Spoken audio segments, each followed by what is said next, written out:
नमस्कार बंधुगण मो चैनल को पुणी थे स्वागत। बंधु माने ए भिडियोटी मेष राशि व्यक्ति मानक पई अत्यंत गुरुत्वपूर्ण अटे। आगामी 2 मास मध्य आपणक जीवन में किछि बड़ हबार अछि।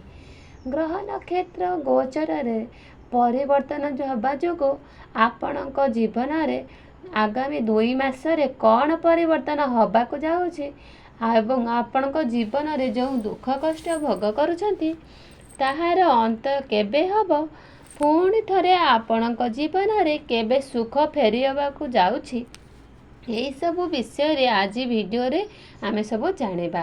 सेथिपाई वीडियोटी को स्किप न करी शेष पर्यंत देखंतु। तेबे बंधु माने ता पूर्वरु आपण माने मेष राशि होइताए वीडियोटी को लाइक करी चैनल टी को सब्सक्राइब कर दियंतु। कमेंट बॉक्स रे जय जय श्री जगन्नाथ लिखिया को जमा भूलिबेनी। तेबे मेष राशि व्यक्ति को विशेष माने आगामी 2 मास जमा केबे भूली परिबेनी। आगामी 2 मास आपणक जीवन को पूर्ण भाव में बदलाई दबाकू जाउअछि। भाग्य आपणकर प्रबल हबाकू जाउअछि। भाग्य आपणकर साथ दबाकू जाउअछि। ग्रह मानकर परिवर्तन एपरी भाव में हबाकू चाहुछि। जा छड़ा आपण माने जानती देवगुरु बृहस्पति चलन हो सारी जहा फल आगामी 2 मास आपण को प्रत्येक दृष्टि शुभ फल प्राप्ति होबाकू जाउअछि। जून मास एवं जुलाई मास आपण को आपणकर इच्छा ठारू अधिक प्राप्त हेब। एही 2 मास आपण को आपणक जीवन में अनेक बड़ बड़ उपलब्धि प्राप्ति हेब। आपणकर राशि अधिपति ग्रह हेउछंती मंगलदेव। जेउ मानकर वैवाहिक जीवन में दुख थिला ओ पति पत्नी मध्य मनांतर मतांतर लगी रहुथिला, जो मानकर विवाह होई पारु नथिला, जो मानक गृह रे शिशुभ मांगलिक कार्य होई पारु नथिला, जो सब कारणरू आपणकर बहुत कष्ट भोग थिले चिंतार भी थिले, आपणकर राशिपति मंगल एई आपण को कष्ट सबू देइथिले वर्तमान से सबू कंत हबाकू जाउअछि, जहाँकि आपण को अत्यंत शुभ फल प्रदान करने जाउअछि एवं जहाँकि आपणक जीवन में समस्त प्रकार सुख मध्य प्रदान करिब। भाग्य बल रे आपणकर समस्त कार्य उन्नति हेब। जो कार्य भी आपण हाथ देवे से कार्य निश्चित भाव में आपण को सफलता प्राप्ति हेब। बंधु माने आमे प्रथमे आलोचना करिबा आपणकर कर्म व्यवसाय विषय रे। बंधु माने आमे समस्ते कर्म उपरे विश्वास करिथाउ। आमे कर्म को भगवान बोली भाबिबा उचित। आमे माने निज कर्म को सठिक भाव में करिबा उचित। तेबे व्यवसाय जो माने अछंती वाणिज्य व्यवसाय करूछंती एई आगामी 2 मास रे सेमानको व्यवसाय रे अनेक लाभपाय एवं उन्नति होबार परीक्षित हेब। बेपार वाणिज्य को नहीं आपणक मन रे नुआ नुआ आइडिया सब आसीबो। चाकरी क्षेत्र में व्यक्ति मानक प्रमोशन जोग मध्य बनुअछि। आपण चाकरी क्षेत्र में बहुत उन्नति करिवे। जो मानकर योग्यता थिबा मध्य चाकरी प्राप्त होई पारु नथिला, बारंबार आपण को असफलतार सामना करने को पड़ुथिला, सेमानको एई मासरे योग्यता अनुसार चाकरी मध्य प्राप्त हेब। एवं जो मानक बेरोजगार अछंती सेमानको रोजगार नूतन पंथा मध्य प्राप्त हेब। एई सब को नहीं आपण बेसी चिंता करबा दरकार नहीं।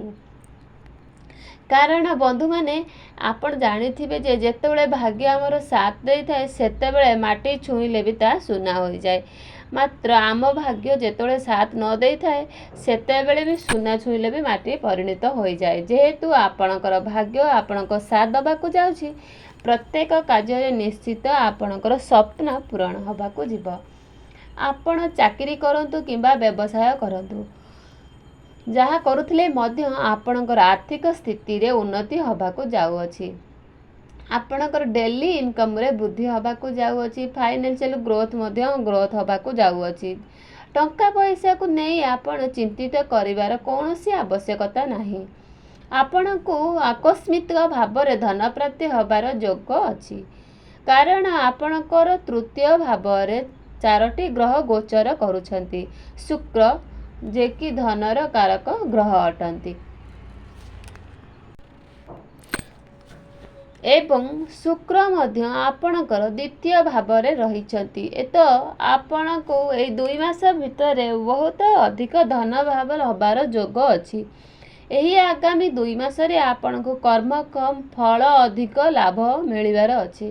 ପରିଶ୍ରମ ଅନୁଯାୟୀ ଆପଣଙ୍କୁ 2 ଗୁଣା ଅଧିକ ଫଳ ଲାଭ ହେବ। ବନ୍ଧୁମାନେ, ମେଷ ରାଶିର ବ୍ୟକ୍ତିମାନେ ଅଧିକ ପରିଶ୍ରମ ହୋଇଥାନ୍ତି, ପରାକ୍ରମୀ ବି ହୋଇଥାନ୍ତି, ପରୋପକାରୀ ବି ହୋଇଥାନ୍ତି। ବିନା କୌଣସି ସ୍ୱାର୍ଥରେ ଅନ୍ୟକୁ ସାହାଯ୍ୟ କରିବାର ମନୋବୃତ୍ତି ସେମାନଙ୍କ ମଧ୍ୟରେ ସଦାସର୍ବଦା ରହିଥାଏ। ମଙ୍ଗଳଙ୍କର କୃପା ଆପଣଙ୍କ ଉପରେ ସଦାସର୍ବଦା ରହିଅଛି ଏବଂ ଆପଣ ପରିଶ୍ରମୀ ହୋଇଥିବା ମଧ୍ୟ ଆର୍ଥିକ ସ୍ଥିତି ପ୍ରାୟତଃ ସବୁ ସମୟରେ ଭଲ ରହିଥାଏ। ଏମାନେ ସର୍ବଦା ତର୍କ ବିତର୍କରେ ଲାଗି ରହିଥାନ୍ତି। ଏମାନେ କୌଣସି କାର୍ଯ୍ୟରେ ପଛଘୁଞ୍ଚା ଦିଅନ୍ତି ନାହିଁ। ପ୍ରତ୍ୟେକ କାର୍ଯ୍ୟରେ ଏମାନଙ୍କ ସାହସ ପରାକ୍ରମ ଦେଖାଇ ସେଥିରେ ଉନ୍ନତି କରିଥାନ୍ତି। ଲିଡରସିପ୍ କ୍ୱାଲିଟି ଏବଂ ମଧ୍ୟରେ ରହିଥାଏ। ଆପଣଙ୍କର ଲାଭ ସ୍ଥାନରେ ଶନି ବିରାଜମାନ କରିଛନ୍ତି। ଆଗାମୀ 2 ମାସ ହେଉନା କାହିଁକି 1 ବର୍ଷ ପର୍ଯ୍ୟନ୍ତ ଶନି ଆପଣଙ୍କ ଲାଭ ସ୍ଥାନରେ ବିରାଜିତ ଅଛନ୍ତି। ତ ଆପଣଙ୍କ ଆଗାମୀ 2 ମାସରେ ଆପଣଙ୍କ ସମସ୍ତିଙ୍କ କ୍ଷେତ୍ରରୁ ଲାଭ ହିଁ ପ୍ରାପ୍ତ ହେବ। ଆପଣଙ୍କର କୌଣସି ଏକ ବଡ଼ ଇଚ୍ଛା ମଧ୍ୟ ପୂର୍ଣ୍ଣ ହେବ। ଆପଣ ଯାହା ଇଚ୍ଛା କରିବେ ଆପଣଙ୍କୁ ତାହା ପ୍ରାପ୍ତ ହେବ। ଶନି ଏକାଦଶ ଭାବରେ ବସି ଆପଣଙ୍କର ପଞ୍ଚମ ଭାବକୁ ଦେଖୁଛନ୍ତି, ଯାହାଫଳରେ ଆପଣଙ୍କର ବିଦ୍ୟାର୍ଥୀ ଅଟନ୍ତି। ଶିକ୍ଷା କ୍ଷେତ୍ରରେ ଆପଣ ଅଧିକ ଉନ୍ନତି କରିବେ। ଶିକ୍ଷା କ୍ଷେତ୍ରରେ ପିଲାମାନେ ପାଠପଢ଼ାକୁ ନେଇ ଏକ ବଡ଼ ଡିସିସନ୍ ନେଇପାରନ୍ତି। ପାଠପଢ଼ାକୁ ନେଇ ଆପଣଙ୍କର ଦୂର ସ୍ଥାନ ଯାଇପାରନ୍ତି। ଉଚ୍ଚ ଶିକ୍ଷା ପାଇଁ ଆପଣଙ୍କର ବିଦେଶ ଯାତ୍ରା ମଧ୍ୟ କରିପାରନ୍ତି। ପାଠପଢ଼ାରେ ଆପଣ ଏକ ବହୁତ ବଡ଼ ସଫଳତା ପ୍ରାପ୍ତ କରିପାରିବେ।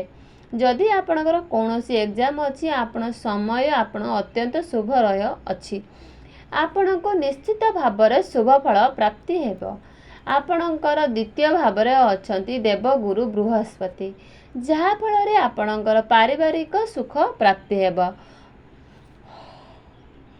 ଘର ପରିବାରରେ ସୁଖ ଶାନ୍ତିର ଲହରୀ ଲାଗିବ। ଆପଣଙ୍କର ବାଣିଜ୍ୟରେ ପରିବର୍ତ୍ତନ ବି ଆସିଯିବ। ଲୋକମାନେ ଆପଣଙ୍କର ଆକର୍ଷିତ ହୋଇପାରନ୍ତି। ଏହି ସମୟରେ ଆପଣଙ୍କର ଜ୍ଞାନ ବୃଦ୍ଧିର ମଧ୍ୟ ବୃଦ୍ଧି ହେବ ଏବଂ ଜୁଲାଇ ମାସ ଆଡ଼କୁ ଆଡ଼ୁ ଯାତ୍ରା କରିପାରନ୍ତି। ଟେକ୍ନିକାଲ କ୍ଷେତ୍ରରେ ଲୋକମାନଙ୍କ ପାଇଁ ମ୍ୟାନେଜମେଣ୍ଟ ଲୋକମାନଙ୍କ ପାଇଁ ସମୟ ବହୁତ ଭଲ ରହିଛି।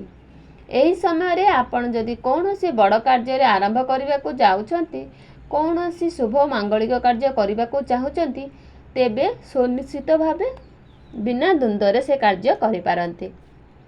ସେୟାର ମାର୍କେଟରେ ଥିବା ଲୋକମାନଙ୍କ ପାଇଁ ମଧ୍ୟ ସମୟ ବହୁତ ଭଲ ରହିଛି। ଆପଣ ବହୁତ ବଡ଼ ବଡ଼ ଇନଭେଷ୍ଟମେଣ୍ଟ କରିପାରନ୍ତି, ଯାହାଫଳରେ କି ଭବିଷ୍ୟତରେ ଆପଣଙ୍କୁ ସେଥିରେ ଲାଭ ଏବଂ ଶୁଭଫଳ ପ୍ରାପ୍ତି ହୋଇପାରିବ। ଯଦି ଆପଣଙ୍କର ବିଦେଶ ଯାତ୍ରା କରିବାକୁ ଚାହୁଁଛନ୍ତି, ତେବେ ବିଦେଶ ଯାତ୍ରାର ଯୋଗ ମଧ୍ୟ ରହିଛି। ବିଦେଶରେ ରହି କାର୍ଯ୍ୟ କରୁଥିବା ଲୋକମାନଙ୍କ ପାଇଁ ମଧ୍ୟ ସମୟ ଅତ୍ୟନ୍ତ ଶୁଭ ରହିଛି। ଯଦି ଆପଣଙ୍କର କୋର୍ଟ କଚେରୀ ମାମଲା ଚାଲିଛି, ସେଥିରେ ମଧ୍ୟ ଜୟଯୁକ୍ତ ହେବେ। କୋର୍ଟ କଚେରୀ ମାମଲାର ମଧ୍ୟ ମାମଲା ଆପଣଙ୍କ ପକ୍ଷରେ ହିଁ ଯିବନି। ଆପଣ ନିଜର ସ୍ୱାସ୍ଥ୍ୟକୁ ନେଇ ଯତ୍ନବାନ ହେବା ଉଚିତ, କାହିଁକି ନା ଆପଣଙ୍କର ଗ୍ୟାସ୍ ଜନିତ ସମସ୍ୟା, ପେଟ ଜନିତ ସମସ୍ୟା, ବଦହଜମି ସମସ୍ୟା ଦେଖାଦେଇପାରେ ଏବଂ ଆପଣଙ୍କର ମୋଟାପଣ ମଧ୍ୟ ଦେଖାଦେଇପାରେ। ଆପଣଙ୍କର କୌଣସି ଦାନ୍ତରେ ସମସ୍ୟା ଦେଖାଦେଇପାରେ। ଏହା ସହିତ ଥଣ୍ଡା କାଶ ସମସ୍ୟା ମଧ୍ୟ ଦେଖାଦେଇପାରେ। ସେଥିପାଇଁ ଆପଣ ନିଜର ସ୍ୱାସ୍ଥ୍ୟ ପ୍ରତି ଧ୍ୟାନ ଦିଅନ୍ତୁ। ସ୍ୱାସ୍ଥ୍ୟକୁ ନେଇ ଯତ୍ନଶୀଳ ରୁହନ୍ତୁ, ନଚେତ୍ ସ୍ୱାସ୍ଥ୍ୟ ବ୍ୟତୀତ ଆପଣଙ୍କୁ ଅନ୍ୟ କୌଣସି ବିଷୟ ନେଇ ଚିନ୍ତା କରିବାର କୌଣସି ଆବଶ୍ୟକତା ନାହିଁ। ତେବେ ଅଧିକ ଶୁଭପ୍ରାପ୍ତି ପାଇଁ ପ୍ରତ୍ୟେକ ଦିନ ହନୁମାନ ଚାଳିଶା ନିଶ୍ଚିତ ପାଠ କରନ୍ତୁ ଏବଂ ଆପଣଙ୍କ ଯେହେତୁ ରାଶି ଦେବତୀ ମଙ୍ଗଳ ଅଛନ୍ତି, ଆପଣ ପ୍ରତ୍ୟେକ ଦିନ ମଙ୍ଗଳଙ୍କର ବୀଜ ମନ୍ତ୍ର ଜପ କରନ୍ତୁ। ଓଁ କ୍ରାଂ କ୍ରିଂ କ୍ରୋଂ ସହ ଭୌମାୟ ନମଃ। ଏହି ମନ୍ତ୍ରଟିକୁ ପ୍ରତ୍ୟେକ ଦିନ 108 ଥର ନିଶ୍ଚିତ ଜପ କରନ୍ତୁ। ଆପଣଙ୍କର ଭାଗ୍ୟରେ ଉନ୍ନତି ଆସିବ। ଆପଣଙ୍କୁ ପ୍ରତ୍ୟେକ କାର୍ଯ୍ୟରେ ସଫଳତା ପ୍ରାପ୍ତି ହେବ ଏବଂ କାର୍ଯ୍ୟରେ ବାଧା ବିଘ୍ନ ସବୁ ଦୂର ହୋଇଯିବ। ଏହାଛଡ଼ା ଆପଣଙ୍କର ପ୍ରତ୍ୟେକ ଦିନ କୁଆ ଓ ପାରାଙ୍କୁ ଚାଉଳ ଖାଇବାକୁ ଦିଅନ୍ତୁ। ଆପଣଙ୍କୁ ଅଧିକ ଶୁଭ ଫଳ ପ୍ରାପ୍ତି ହେବ। ତେବେ ଆପଣଙ୍କ ଜୀବନ ମଙ୍ଗଳମୟ ହେଉ, ଏହା ହିଁ ଭଗବାନ ପାଖରେ ପ୍ରାର୍ଥନା। ଧନ୍ୟବାଦ।